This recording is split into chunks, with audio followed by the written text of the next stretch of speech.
मेरे साथ में डॉक्टर ब्रजेश यादव जी हैं। ब्रजेश यादव जी, आपसे समझना चाहूँगा, क्या उद्धव ठाकरे ये लड़ाई बीच में ही हार गए हैं? आज जिस तरीके से उन्होंने कैबिनेट की बैठक की है, जिस तरीके से फैसले लिए हैं, अपने सहयोगियों को 2.5 साल के लिए थैंक यू बोला है, कुल मिलाकर कहानी एक औपचारिकता है।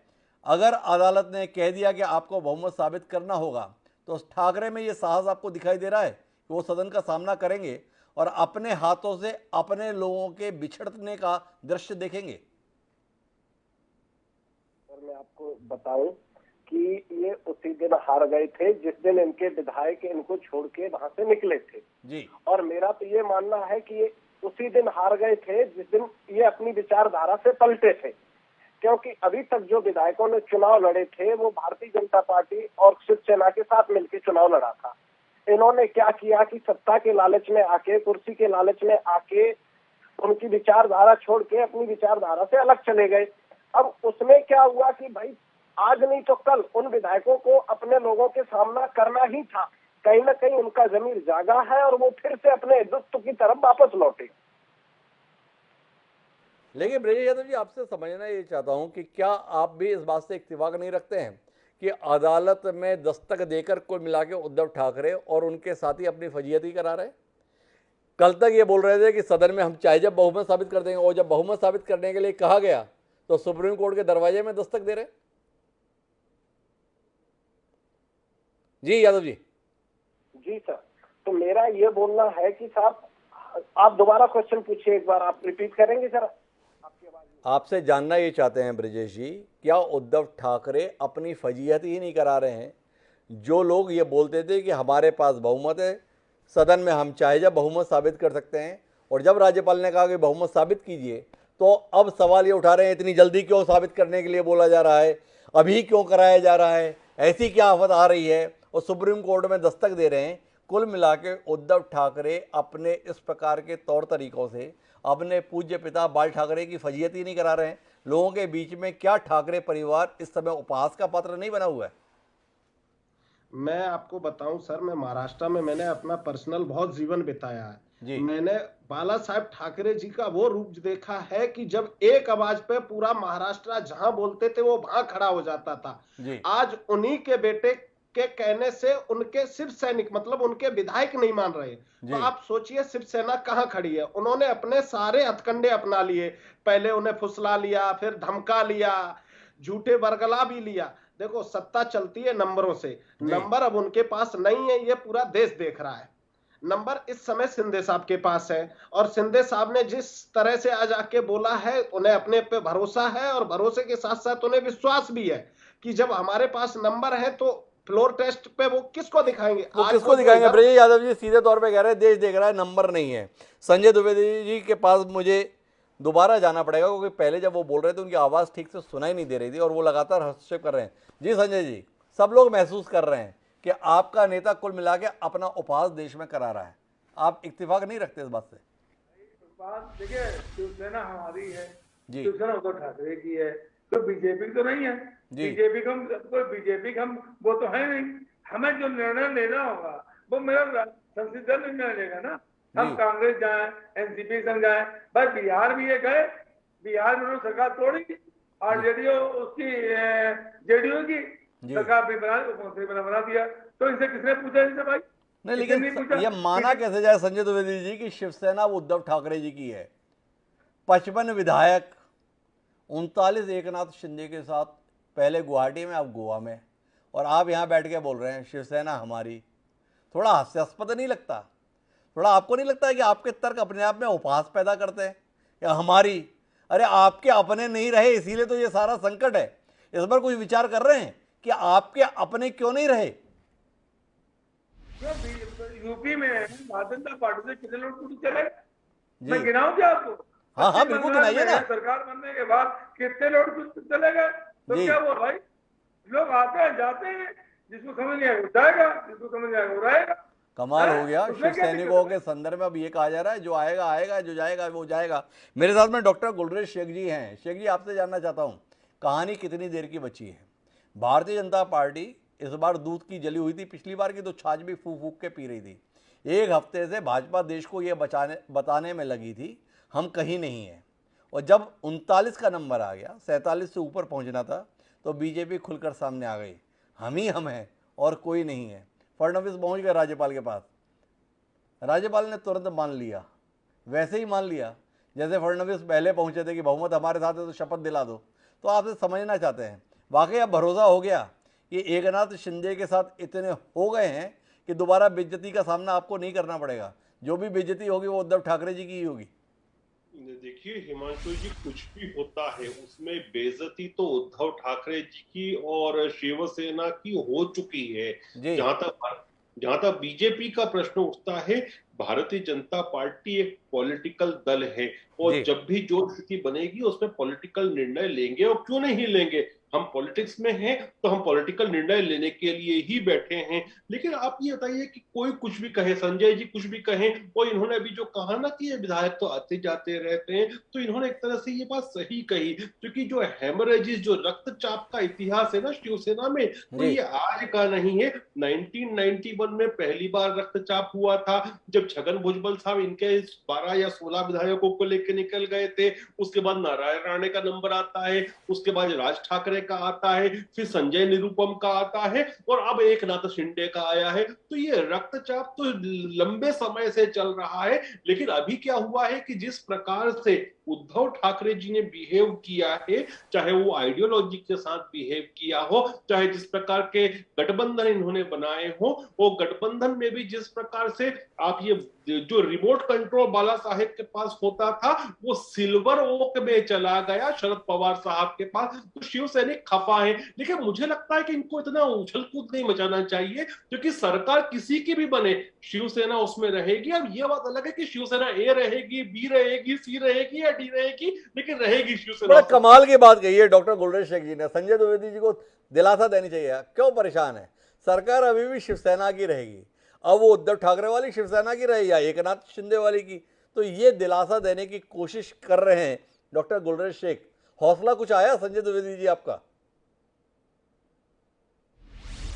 देखिए, भारतीय जनता पार्टी से मानसिक विचलित हो चुकी है जी महाराष्ट्र के लेके, मानसिक रूप से विचलित हो चुकी है जी शिवसेना जो है उद्धव ठाकरे की है। शिंदे कैसे बन जाएगी भाई, शिंदे कैसे बन जाएगी? इन्होंने चुनाव संविधान क्या बात कर रहे हैं लिखा संजय, मैं तो आपकी दलीलें ही नहीं समझ पा रहा। कैसे बन जाएंगे एकनाथ शिंदे? अरे ऐसे बन जाएंगे कि जैसे 55 सदस्यीय शिवसेना के विधायक थे और उसमें से 39 गुवाहाटी में जाके एकनाथ शिंदे के साथ बैठ गए, तो वैसे ही अब शिवसेना के संदर्भ में शिंदे सेना टेक ओवर कर रही है, ऐसा माहौल बन रहा है। आप इस सत्य को नकारने के लिए इतने व्याकुल क्यों हैं? नंबर आपके पास है नहीं, फिर भी अकड़ पूरी रखना चाहते हैं। वाकई आपकी बात में लोग भरोसा करें? नहीं, क्यों मुझे बनाया डिबेट में जी आप? या तो दूसरा मेजोरिटी सिद्ध करें वो कि वो अलग उठाए, कर पाए अभी तक? अब बता दीजिए मुझको, पूछ लीजिए। टू-थर्ड मेजोरिटी जब तक दल बदल कानून के अंतर्गत नहीं सिद्ध करेंगे तो वो अगला गुट कैसे होगा? कहाँ गुट हो गया भाई? वो गुट ही नहीं है। वो उनके साथ जो 35 विधायक हैं उसमें 25 विधायक हमारे साथ आ रहे हैं। अब कल देख लीजिएगा स्थिति, कल स्थिति देख लीजिएगा। बड़ी महत्वपूर्ण टिप्पणी है संजय जी। तो आप ये कहने के लिए तैयार है संजय जी कि कोर्ट ने अगर ये आदेश दे दिया कि उद्धव ठाकरे कल विश्वास मत प्राप्त करें, तो उद्धव ठाकरे पहले इस्तीफा नहीं देंगे, सदन में जाएंगे, बाकायदा विश्वास मत का सामना करेंगे? ये दावा करने की स्थिति में हैं आप कि हाँ हमारे साथ 25 विधायक उनके साथ वाले अभी भी हैं और हम विश्वास मत जीत लेंगे? डॉक्टर साहब, सुप्रीम कोर्ट का क्या निर्णय होगा? सुप्रीम कोर्ट के हमारे न्यायाधीश जो होते हैं उसको हम लोग भगवान मानते हैं जी। अब वो भी जानते हैं क्या है, वो किसी के बिके नहीं है। Bharatiya Janata party ED, CBI, IT सबको, एनसीबी सबको खरीद ले, लेकिन माननीय सुप्रीम कोर्ट जज होते हैं वो हमारे माननीय जज हैं। उनके हिसाब से पूरा देश चल रहा है। अगर वो जानते हैं कि निर्णय क्या लेना है, उन्हें निर्णय दिया है कि 15 दिन बाद जो बागी विधायक है अपना सामने दे आके, उन्हें दिया, हमने नहीं दिया। और जब ये बात कही गई वहां पे तो उन्होंने स्पष्ट कहा कि ठीक अगर ऐसी स्थिति आती है तो मेरे पास आप आइए। इसमें क्या थी, अब जो निर्णय देगी वो मानना पड़ेगा, बताइए इसमें कौन सी बात है? तो संजय द्विवेदी जी इस बात को लेकर बड़ी उम्मीद के साथ हैं कि बागी विधायकों को 11 जुलाई तक का समय सर्वोच्च न्यायालय ने दिया है अपनी अयोग्यता संबंधी मसले के संदर्भ में जवाब देने के लिए, और जब तक उसका फैसला नहीं होता है तब तक विश्वास मत के लिए कहा नहीं जाएगा। बड़ी उम्मीद के साथ है संजय द्विवेदी जी। पर डॉक्टर ब्रजेश यादव जी, आप क्या संजय द्विवेदी जी की उम्मीद के साथ में हैं, या आपको लग रहा है एक बहुत ही निम्न स्तर की दलील के साथ में चल रहे हैं संजय द्विवेदी जी? वह एक अल्पमत की सरकार को अगले 2 हफ्ते तक बनाए रखने के लिए कोशिश में है, और देश की सर्वोच्च अदालत अल्पमत की सरकार को बनाए रखने के लिए मददगार होगी। क्या ऐसी उम्मीद यादव जी आपको भी है? देखो, मैं स्पष्ट कर देता हूं, हमें तो बिल्कुल उम्मीद नहीं है। माननीय सुप्रीम कोर्ट का फैसला 9 बजे तक आने वाला है और सबकी नजरें उस पर टिकी हुई हैं। और मैं स्पष्ट कर दूं, ये कुछ नहीं कर रहे, खुद को दिलासा दे रहे हैं। अब दिलासा दे सकते हैं, इनके पास दिलासे के अलावा कुछ बचा नहीं है। ये पूरा देश जानता है कि नंबर अभी शिंदे सेना के पास है, और जिस भरोसे के साथ, जिस विश्वास के साथ वो गोवा पहुंचे हैं, ये स्पष्ट है कि महाराष्ट्र में नई सरकार आने वाली है, और ये जितना जल्दी ये बात मान लें उतना ही इनके लिए अच्छा है। मानने में इनके लिए अच्छा क्या है, थोड़ा इसमें बताएंगे यादव साहब? भारतीय जनता पार्टी ने क्या वाकई इतनी अच्छी फील्डिंग कर दी है कि आपको लग रहा है कि शिंदे जी के साथ जो हैं वो उन्हीं के साथ रहेंगे? ऐसा फेविकोल लगा दिया है भाजपा ने कि अब तोड़ने से भी टूटेगा नहीं। एक चीज समझिए सर, इन्होंने सारे हथकंडे अपना लिए, धमका लिए, फुसला लिए, उन्हें क्या क्या नहीं बोला है कि आप मर गए, आपकी आत्मा मर गई है, आपकी डेड बॉडी आएगा, आपका पोस्टमार्टम होगा। अब वो लोग इतने मजबूत हो चुके हैं, अगर वो एक भी जाना चाहता, आप एक चीज समझिए, लास्ट मिनट पे भी एक विधायक जाके वहां पहुंच गया है, तो उन लोगों ने पूरी तरह से मन बना लिया है। और देखो, ये तो जनता को बरगलाने का काम था, वो कहीं गए नहीं है। वो भाई तो गए जहां स्टार्टिंग में इन्होंने स्टार्ट किया था। भाई, माननीय मोदी जी के पोस्टर लगा लगा के ये सब लोग चुनाव जीते थे। आज उन्हीं मोदी जी के साथ खड़े हैं ना, वो शिवसेना के साथ खड़े हैं, उसी बाला साहेब ठाकरे जी के साथ खड़े हैं। तो ये तो बस अपने को सांत्वना दे रहे हैं। और कहीं ना कहीं आप एक चीज समझिए ना, महाराष्ट्र में जो उथल पुथल चालू है, जिस हिसाब से हम खबरें पढ़ रहे हैं कि बड़े जोरों से सरकारें निर्णय लिए जा रही है, अभी खुद को हिंदुत्ववादी बताने की कोशिश कर रही है। ये पहले भी तो किया जा सकता था ना, ये पहले भी तो किया जा सकता था, ये कहना है डॉक्टर ब्रजेश यादव जी का। लेकिन मैं डॉक्टर गुलरेज शेख जी के पास जाना चाहता हूँ और जानना चाहता हूँ, लोगों का ये देख कर बड़ा अचंभा है कि शुचिता की राजनीति का दावा करने वाली भारतीय जनता पार्टी सत्ता में आने के लिए प्रलोभन की राजनीति के लिए कितनी बेकरार होने लगी है। खबरें इसकी भी आ रही हैं कि 4 विधायक पर 1 केंद्रीय मंत्री, 5 विधायक होने पर 1 राज्य मंत्री बोनस में। कुल मिला के सौदेबाजी की सरकार कितना भा रही है अटल आडवाणी की पार्टी को, जो एक समय पे इस देश में वातावरण बनाती थी कि हम राजनीति में शुचिता के लिए पक्षधर हैं, राष्ट्र सेवा के लिए हैं। ये सत्ता की मेवा के लिए इतनी आतुरता, इतनी व्यग्रता, इतनी बेकरारी, इस पर कुछ कहना चाहेंगे डॉक्टर गुलरेज जी? इस प्रकार की बातें तब भी हुई थी जब ज्योतिरादित्य सिंधिया जी आए थे और उनके विषय में बात करी गई थी कांग्रेस द्वारा कि 35-35 करोड़, 32-32 करोड़, इस प्रकार की बातें। जबकि पूरा मध्य प्रदेश ये बात जानता है कि ऐसी 10 कांग्रेस पार्टियों को खरीद कर अपनी जेब पे रखने की हैसियत रखते हैं सिंधिया साहब। तो ये 35 करोड़ और 50 करोड़ की बात कहीं बचती नहीं थी। अब मैं अपने दूसरे बिंदु पर आता हूं। जब ही संजय द्विवेदी जी ने एक बात कही थी कि असली शिवसेना कैसे हो सकती है शिंदे ग्रुप की, तो एक उदाहरण मेरे समक्ष है पिछले 2 साल पुराना, केवल इसलिए हमारे जहन में अभी वो नवीन है।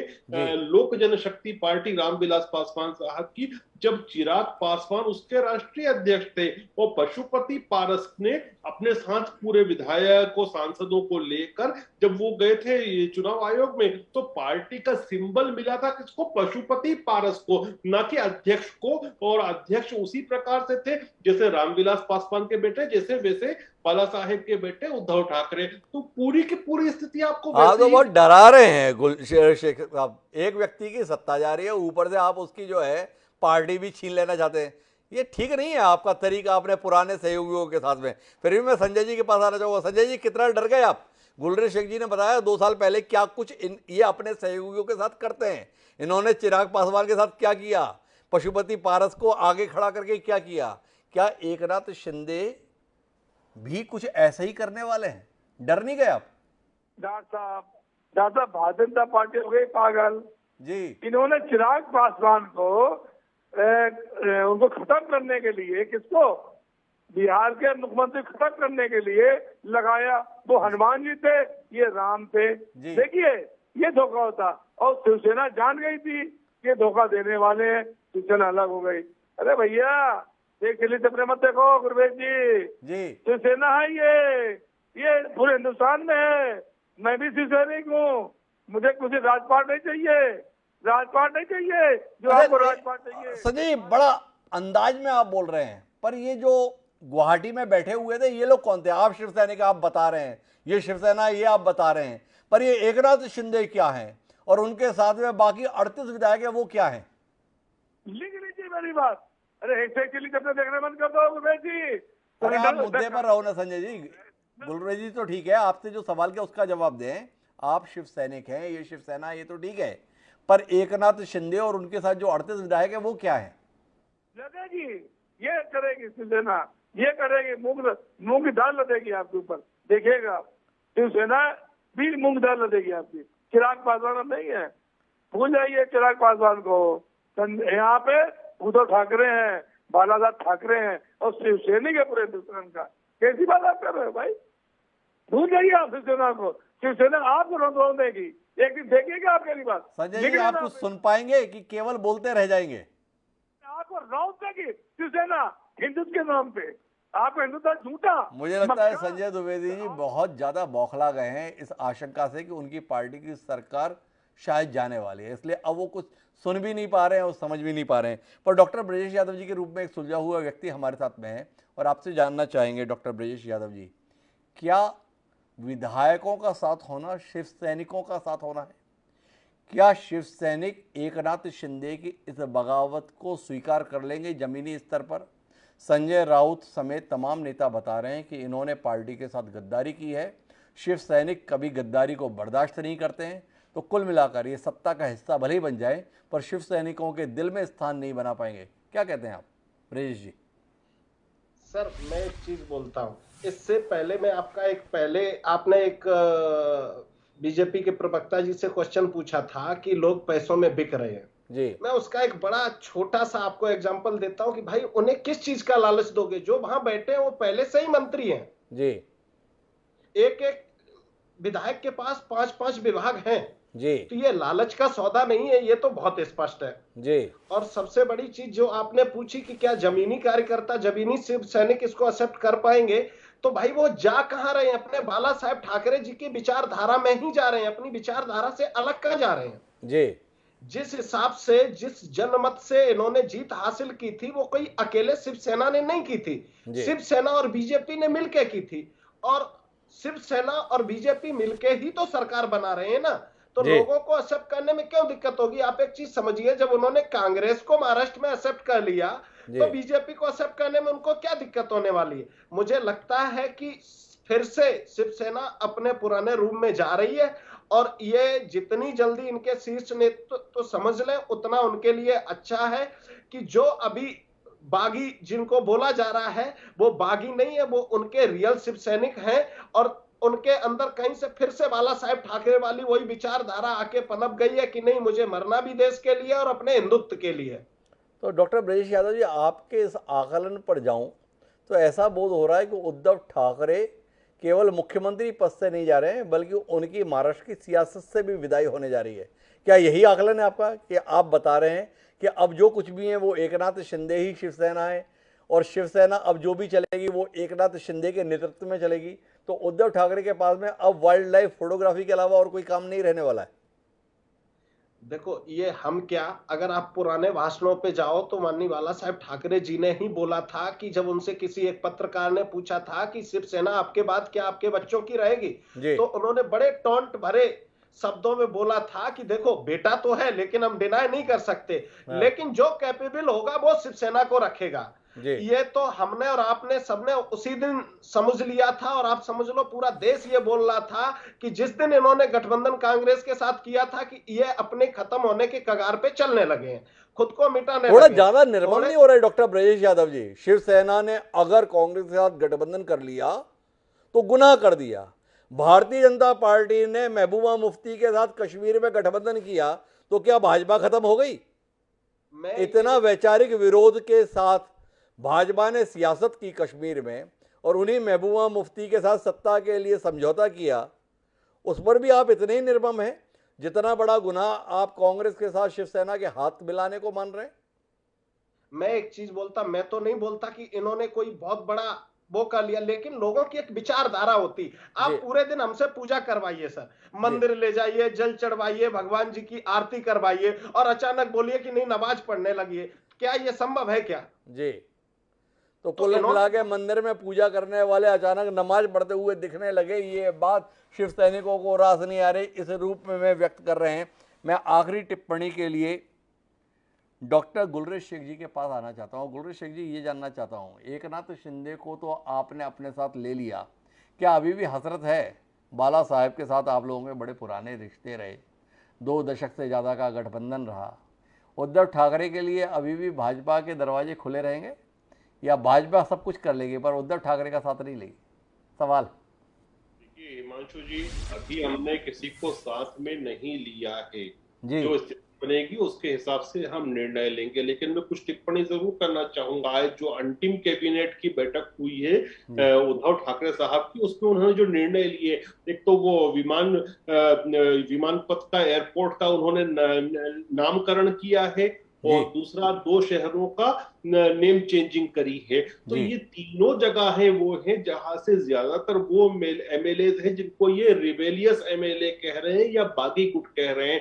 तो वहां के कार्यकर्ताओं को एक संदेश दे रहे हैं कि हम आज भी हिंदुत्व पर हैं, ताकि कार्यकर्ता नहीं भाग जाए, एमएलए तो जा चुके हैं इनके। दूसरी बात, मैं आखिरी बात छोड़ना चाहूंगा हमारे शिवसेना के नेता के लिए कि बाला साहेब ने एक बात कही थी कि कांग्रेस का समर्थन हिजड़े करते हैं, उस पर आप क्या कहेंगे? ये बाला साहेब ने कहा था, मैं नहीं कह रहा हूं। तो डॉक्टर गुलरेज शेख ने काफ़ी तीखी टिप्पणी कर दी है। संजय द्विवेदी जी से आखिरी टिप्पणी ले लेते हैं। हालांकि वो कुछ सुनने के लिए तैयार तो होते नहीं है, वो केवल अपना ही बात कहना चाहते हैं। हालात ऐसे हो गए हैं कि अब उन्हें लगता है सुनना कोई मतलब नहीं है, कह ही लिया जाए। तो आपसे जानना चाहता हूँ संजय द्विवेदी जी, एकनाथ शिंदे और बाकी 38 विधायक, उन्हें किस रूप में देखें? शिव सैनिक के रूप में देखें या किसी और रूप में देखें? 38 विधायक ना कहिएगा जी, 38 विधायक ना कही डॉक्टर साहब जी। 38 विधायक होते तो वो अपने डिप्टी स्पीकर के सामने आते और अपना एक अलग दल बना देते जी। ये तो सब कंफ्यूजन पैदा हो रहा है, आप समझ नहीं पा रहे हैं जी। जो कंफ्यूजन बीजेपी पैदा करना चाह रही है जी। वो कंफ्यूजन देश में पैदा हो रहा है। उनके पास 38 विधायक होते हैं। तो संजय द्विवेदी जी को लगता है कि भाजपा कंफ्यूजन पैदा कर रही है। भाजपा के द्वारा पैदा किए कंफ्यूजन से देश कंफ्यूज हो गया कि शिवसेना के पास में कितने विधायक हैं। हालांकि उद्धव ठाकरे जब जब बैठक बुलाए वो एक फोटो भी जारी नहीं कर पाए कि उनकी बैठक में कुल कितने विधायक शामिल हुए, पर एकनाथ शिंदे लगातार फोटो जारी करते हुए बताते रहे कि उनके साथ कितने विधायक हैं। लेकिन अब कुल मिलाकर बातचीत आरोप प्रत्यारोप के संदर्भ में नहीं बल्कि निर्णय के तौर पर पहुंच रही है। सबको इंतजार सुप्रीम कोर्ट का है कि सुप्रीम कोर्ट विश्वास मत प्राप्त करने के संदर्भ में राज्यपाल के निर्देश पर क्या फैसला सुनाने वाला है। संभावना विशेषज्ञ जता रहे हैं कि कुल मिलाकर उद्धव ठाकरे को विश्वास मत तो हासिल करना होगा। देखने में दिलचस्पी सबके इस बात को लेकर है, क्या उद्धव ठाकरे इतना साहस दिखाएंगे कि सदन में जाएं और खुद अपनी आंखों से कितने विधायक उनके साथ हैं उस दृश्य को देखें, या उद्धव ठाकरे इससे पहले ही रणछोड़ हो जाएंगे और कुल मिलाकर अपने इस्तीफे के माध्यम से एक एक्सीडेंटल मुख्यमंत्री होने के दायित्व को पूरा कर लेंगे। दिलचस्पी रहेगी पूरे देश की ये देखने में। लेकिन आप तीनों मेहमानों का बहुत बहुत धन्यवाद इस चर्चा का हिस्सा बनने के लिए। समय है अब आज के शेर का। जो पहले चरण में हमने बातचीत की थी उदयपुर की घटना के संदर्भ में, उसको एक शायर ने बहुत ही नफासत के साथ लेकिन नश्तर की तरह चुभने वाले लहजे में लिखा। उन्होंने लिखा कि जहालत रोग था जो दिल के अंदर, जहालत रोग था जो दिल के अंदर, वही मजहब हमारा हो गया। अहमद शराज ने जो ये बात लिखी थी वो उदयपुर की घटना के संदर्भ में पूरे देश में महसूस की जा रही है। ये जहालत के रोग का इलाज बहुत ज़रूरी है। उम्मीद करते हैं देश के हुक्मरान कुछ ऐसे फैसले लेंगे ताकि इस जहालत के रोग का समूचा इलाज हो सके। इस उम्मीद के साथ अब मुझे दीजिए इजाज़त। कल फिर मिलेंगे नए विषय के साथ, तब तक के लिए सदा प्रणाम।